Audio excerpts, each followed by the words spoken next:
When news happens at Habersham Central, you can count on the Raider Unlimited News team to give you the best coverage. Keeping you informed is our business. Accurate and dependable. Raider Unlimited News. From around the campus to around the county, this is another edition of Raider Unlimited News. Hello and welcome. I'm Shanda Moss. And I'm Sherri Morris. During this newscast, we'll be speaking with our education reporter, Elizabeth Smith. Reporting on the latest in sports is Matthew Ballard. And we'll be taking a look at some events going on around the county as well. For the latest going on in education here in Habersham County, let's go to Elizabeth Smith, who is standing by. Elizabeth? Thanks, Shanda. Many exciting trends in education are taking place in Habersham County. Among these new trends are outdoor classrooms at North Habersham Middle School. Josh Carroll is standing by with the story. The outdoor classroom at North Habersham Middle School gives Habersham County students a chance to learn in an environment outside of the classroom. Earlier I spoke with the Secretary-Treasurer of Trout Unlimited about this. I'm here with David Burton. Mr. Burton, what was the original idea for the classroom and how did it get started? The original idea for classroom generated with a discussion with Trout Unlimited members and Mr. Bruce Forbes, who was the previous principal of North Habersham Middle School. The idea is to educate young people and give them an opportunity with an outdoor experience that a lot of young folks don't have today. We feel like it's important that young people who are going to be the future property owners and decision makers understand the importance of the environment and what needs to be done to preserve what we have, because the young folks are going to be the future stewards of our environment, and they need to have an exposure to the outside world. Those people of us who hunt and fish enjoy this experience and know that the environment must be protected so that the future generations are going to have the same opportunities that we do. The folks of Trout Unlimited would like to thank all the people that have been involved in bringing the outdoor classroom to this point that it is now. We've had a lot of work from Trout Unlimited, but also from a lot of other folks. The Key Club kids have helped us do a lot of the original cleaning work around the place here. We've had donations from a lot of businesses like Community Bank and Trust, Georgia Power Company. We've had a lot of work from the guys that work with the Forest Service. What we want to do is to help develop this as a community resource where students and business and clubs in the community can provide an educational opportunity in the outside. We feel it's important for young folks. Well, thank you, Mr. Burton, and we thank Trout Unlimited and all the other contributors that have contributed to the outdoor classroom. Thanks, Josh. While this school year is coming to a close, Habersham County schools are already preparing for the upcoming year. Miss Jerry Hooper took a few minutes out of her busy schedule to speak with Raider Unlimited reporter Amanda Garrison about future plans being made. Amanda? I'm with Miss Jerry Hooper, Superintendent of Habersham County Schools. Miss Hooper, please tell our viewing audience about the progressive programs in Habersham County's kindergarten classes. Well, this is the time of year with less than 60 days left in this particular school year. It's time that we began our preschool roundup. We are going to begin this particular project in April, but I think it's never too early to discuss when we want the kindergarten students to come to the schools and register for next year. We will begin the program. Of course, let me first of all say that the parents will need several pieces of vital information when they come to the school to register their child for kindergarten next year. Let me begin by saying that we really appreciate the local dentists that will be volunteering their time to do the dental screening for our pre-kindergarten roundup. Our local speech teachers will be doing the evaluation with the speech. In addition to these particular screenings, the parent will need to bring with them the child's Social Security number, the child's valid birth certificate. In addition to that, we will also need the record or the immunization record for the child. We plan to begin our process at Baldwin Elementary. This will be on April the 22nd. We will be at Baldwin from 8:30 until 11:30, and then again from 1 until 2:30. On April the 23rd, we will be at Clarksville Elementary from 8 o'clock until 11:30, and again from 1 until 2:30.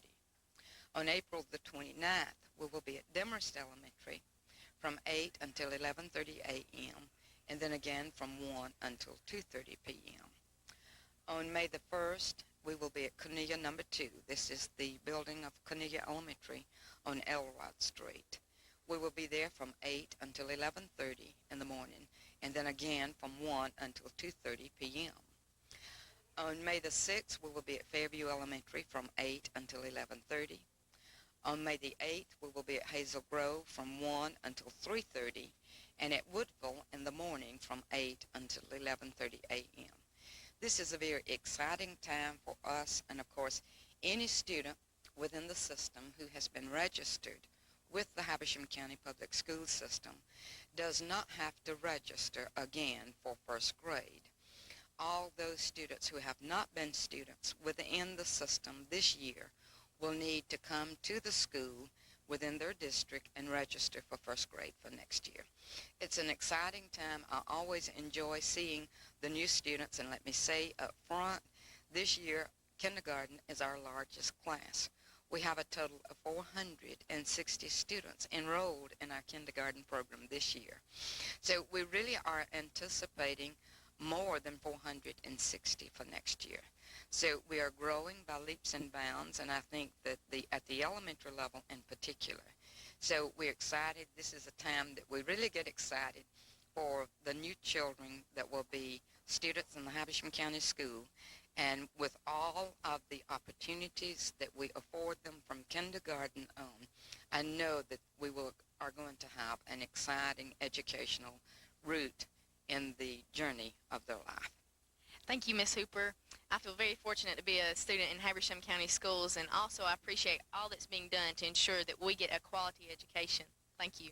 Thank you, Amanda. It's a pleasure. I enjoy working to improve the quality of education for every child in Habersham County. I think you all realize when you get out of the system and start competing with other children on different levels that you too realize the advantages that you have over other students in the state of Georgia. It's a pleasure to be the superintendent. Thank you. Recently, Habersham Central students visited Clarksville Elementary to give a helping hand in education. Autumn Ballinger is standing by with the story. Clarksville Elementary kindergarten students drew pictures recently that were sent to Miss Galati's English classes, where her students there wrote stories to go along with the pictures and presented them to the students. Let's go to Miss Galati, who has more about this project. In an attempt to expand our kids' learning facilities, we have conducted a process, or a project, I should say, with Clarksville Elementary.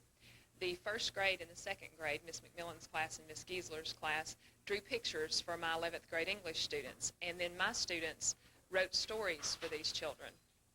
We also came over here to Clarksville Elementary, as you'll see later in the tape, and my kids read the stories for the children here. They all seem to enjoy the process, and by expanding the audience, we put a lot more emphasis on how important writing is, and it also gives the kids a way to express themselves creatively.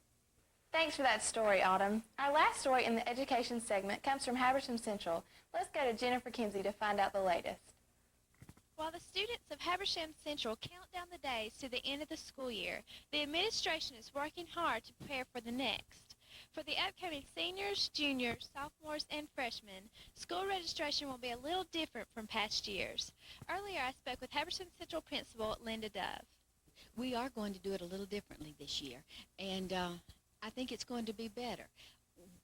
One of our main goals in our school improvement plan has been to get parents more involved, because we know that students' grades improve when parents are involved. So one of the things that we want to do this year is invite parents to come in during advisement and talk to the advisor. And let me tell you the process that we're going to follow. First of all, we're going to send a letter home to parents by their students asking for a time that would be convenient, asking them for their first and second choice of when would be a good time for them to come up and talk. Then the teacher will put all of her advisees' information together and make up a schedule. And we are going to try to schedule these about 20 minutes apart. So each parent will be able to talk for about 20 minutes with the teacher. Then, the end of March, we will send a letter home saying the time that has been scheduled.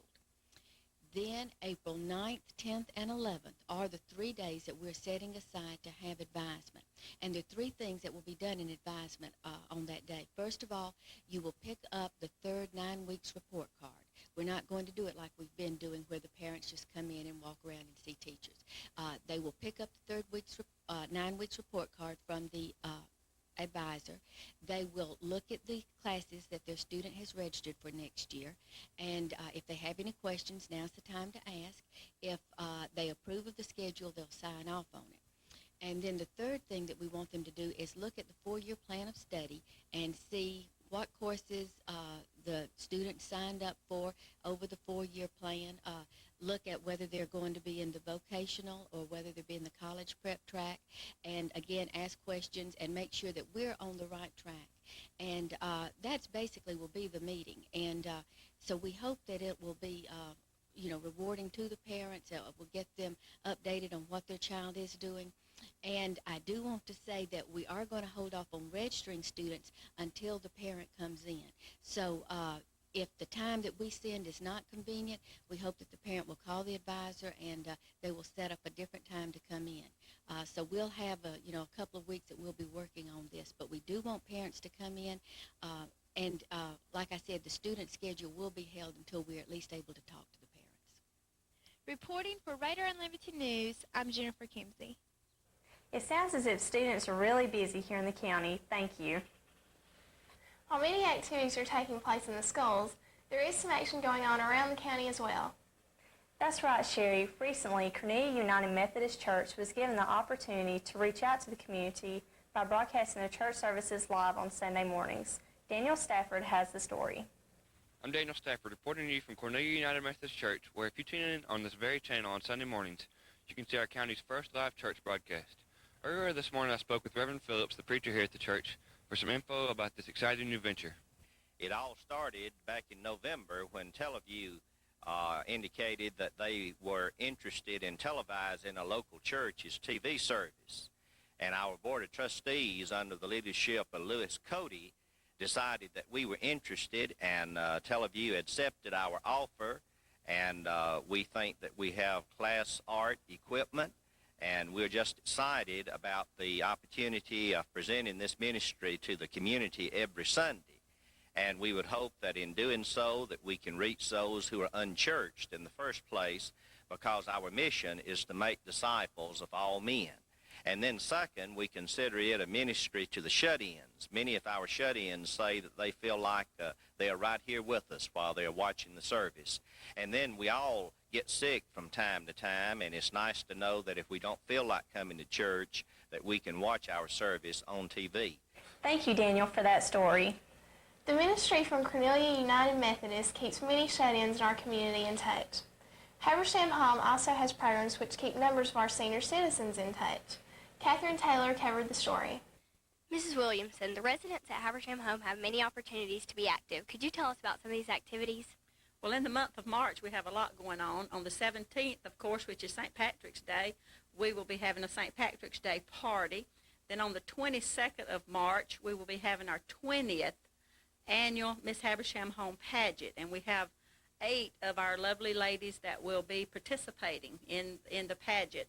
And then, of course, we will be having the Easter festivities also with coloring of eggs. We will be having communion on Good Friday, and the Easter Bunny will be visiting Easter Sunday. Thanks, Catherine, for that update. Coming up next, we'll be speaking with our sports reporter, Matthew Ballard, who will bring us up to date on spring sports at Habersham Central. And we'll be finding out about 2 other of Habersham Central seniors who will be attending college on scholarships. You're watching Teleview Channel 4, your one connection to a changing world of entertainment and information. Our sports reporter, Matthew Ballard, is here to fill us in on the latest. Matthew? With spring right around the corner, sports are already underway at Habersham Central.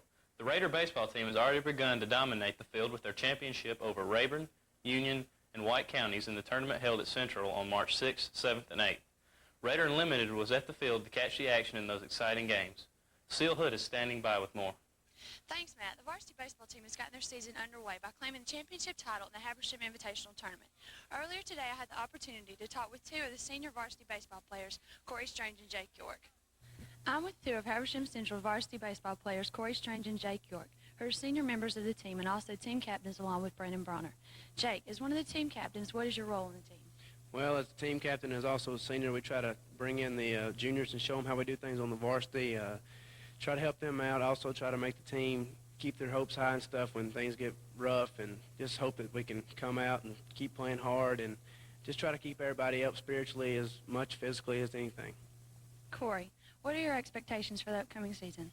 My expectations are pretty high this year. We got a lot of seniors that are on the team this year and are stepping up and taking charge and trying to lead the younger guys in the right direction. We had a tournament this past weekend that opened the season up for us, and we did real well in it. We got first place in that, and I think we a lot of the younger guys got a lot of playing time in the tournament, and they learned a lot. And I think we're just going to have to take that tournament and just use that as a learning tool for on down the road when we started our sub-region, and just do our best when we get in the sub-region and try to win it all. Thanks, and good luck on your season. With many returning players, the golf team is ready for another victorious year. The Raiders claimed the championship at the Eagle Greens High School Invitational and hope to clinch many more wins throughout the season. Reporter Nikisha Smith will fill us in on the latest. The golf team has already gotten into the swing of things. With many returning members, this season is bound to be a successful one. Earlier, I was able to speak with junior golf team member Rick Westbrook to find out his thoughts on this season. Yeah, we have some great expectations for this season. We came a little short the last 2 years in region. We were ranked number 1 going in, and we came up a little short, but we have some great talent. We have 4 golfers coming back, myself, Holcomb Burke, and Blake Smart, and Michael Burns. Myself and Holcomb Burke, this is our third year, and Blake Smart and Michael Burns is their second year. So, we have a great team. We have 2 more alternates, or I should say members. That is Chris Chipwood and Payson Schubert. They're going to help us out a lot this year. We're looking forward to them picking us up a little bit this year. We have a great coach, Coach Ken Ray. You can't say enough about him. He helps us out a lot. Anything's going bad, he's always there for us.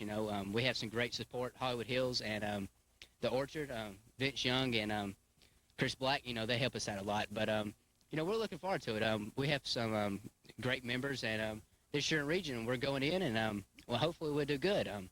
Last year we came up a little short, as I said, but we're looking going to the beach this year. So, we got some high expectations this year. Thanks, Rick. Raider Unlimited wishes the golf team the best of luck. Reporting to you from the Orchard, I'm Nikisha Smith. Thanks, Nikisha. Tennis is another hot topic at Habersham Central. Spending hours practicing day after day and playing back-to-back sub-region matches, this year is already promising to be a success for our Raiders. When the balls began to bounce, Raider Unlimited reporter Alexa Chandler was at the court to catch the action.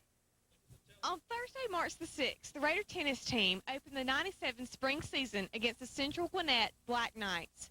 They traveled to Lawrenceville for this exciting event. Earlier during the week, I had the opportunity to speak with head coach Doug Westerland. Coach West, can you please give us some information on how the girls and the boys tennis teams are doing so far this season? Sure, Alexa. We started back in February. Coach Jones started conditioning the boys and the girls teams while I was finishing up basketball. And we've already started our season play, and the boys are 1-2 and the girls are 0-3. We're playing hard, but we're playing against some tough teams in Gwinnett County. We're continuing to work hard at practice, and of course they've got to play a lot in the when they're not at practice.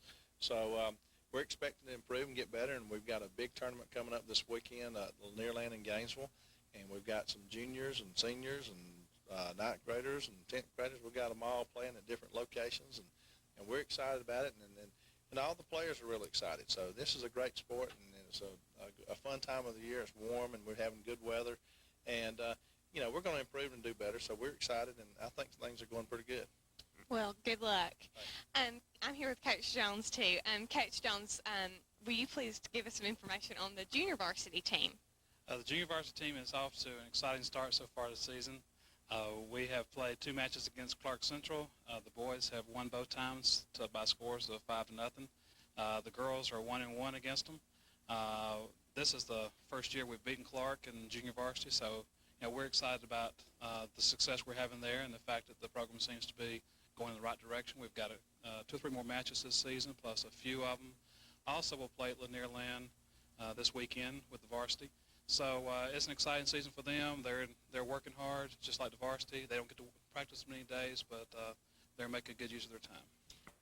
The Raider track team is off to a great start as well. With many returning team members and new coaches, the Raiders are already controlling the track. Jennifer Torres and Brittany Watson have the story. The Raider track team has been running for 3 weeks to get themselves prepared for another undefeated season. With a new track, new coaches, and new runners, the Raiders are off to a fresh start. The Raiders' first track meet took place on Thursday, March the 13th against Raven County. The second track meet took place on March the 15th, Saturday, against T.L. Hanna High School in South Carolina. There they competed against many out-of-state and area schools. We had the opportunity to speak with Raider track coaches Rusty Grimmett and Tim Bragg to find out their thoughts about the season. Well, like I said about the coaching staff, we have a coach coaching each event, so we structure our practice schedule for that event rather than grouping all the athletes into one big group and doing practice that way. Now we practice specifically for the 100 meters, 200, the relays and all. And we have 5 coaches on staff that help out, so we're able to really specialize individually, and like I said again, on the person, the athlete. Well, first of all, we have a lot more students out for the track team than we did at the school I came from before down at Mount Zion. We've got probably around 60, 65, 70 out here at Habersham, and where I came from, we were looking at only around 30 or 35. That's a big factor, a big difference. Also, the track surface here is much better. We've got a lot better facility, so we're fortunate to have a large number of people in a nice place to run. Be sure to come out and support the Raider track team as they have another outstanding season. Reporting to you from Raider Stadium, I'm Brandy Watson. And I'm Jennifer Torres. Not only is the track team off and running, but the soccer team has also had a good kickoff. Lori Crow and Brandy Schubert bring us up to date. I'm here with Jason Urfinski, a senior from the boys soccer team. Jason, could you elaborate a little bit on the season so far and what's to expect in the next few games? The season so far, we've had 3 really tough opponents, but we've been working hard in practice, and we've had some seniors been playing year-round. We've got a lot of experience, and we're hoping for a winning season this year. I'm here with Jennifer Sisk and Devin Grinstead, 2 senior Lady Raider soccer players. Devin, we heard about the win over Stevens County. Could you elaborate on this? Yes, we did beat Stevens County 6-0. We put forth our best effort, and it was a great victory on our part. Our record so far is 1-3, but we have a lot of hard games to come. Thank you. And Jennifer, could you tell us what's to expect during the season? Yes, we've been gaining a lot of confidence and experience through each game, and I hope we really improve. We've got a tough season. We're playing a lot of Atlanta Gwinnett teams, and I hope we just improve and get a lot more experience. Well, thanks, and we wish both of y'all the best. We would like to wish all the spring sports participants the best of luck this year. Our last story takes a look at 2 exceptional athletes. Sherri Harrison and Brandon Bronner will both be attending college on athletic scholarships. Kelly O'Mary had the opportunity to speak with both recipients and find out what's going on. Along with Corey Strange and Lance Black, 2 other Habersham Central's athletes will be attending college on an athletic scholarship. Sherri Harrison to Piedmont and Brandon Bronner to Albany State. Sherri, we are very excited for you in this chance to play basketball. Why did you choose Piedmont? I chose Piedmont because they have a great athletic program as well as academic. Of course, while you were a sophomore, you played with the Harris twins, Holly and Christy. How will it feel to play with them again? I'm looking forward to it, and I'm really excited because it'll bring back a lot of old memories. And Brandon, why did you choose to play football at Albany State? I chose to play football at Albany State because they gave me a chance to play baseball as long as playing football. Can you tell us a little bit about Albany State? We understand they have a very strong program. Their school is not that big. It's predominantly black. And they got a good education program. I want to be a coach, so that's what I want to do. We are very excited, and we look forward to watching you as college athletes. Best of luck to you both. Thanks, Matt, for that update. Hopefully, all these teams will be successful throughout this season. And a special congratulations to Habersham Central scholarship recipients Brandon Bronner and Sherri Harrison. We will be looking forward to seeing more action from them in college. While all these events are taking place around the school and community, spring is in full effect as well. That's right, Shanda. Raider Unlimited took a break from all the action taking place in the newsroom to catch a glimpse of this beautiful season. We end this edition of Raider News to share the beauty of spring with you. Make sure to tune in to the next newscast as Raider Unlimited brings you the latest action taking place in sports, education, and around the county events. For this edition of Raider Unlimited News, I'm Sherri Morris. And I'm Shanda Moss. Thanks for joining us.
Thank you.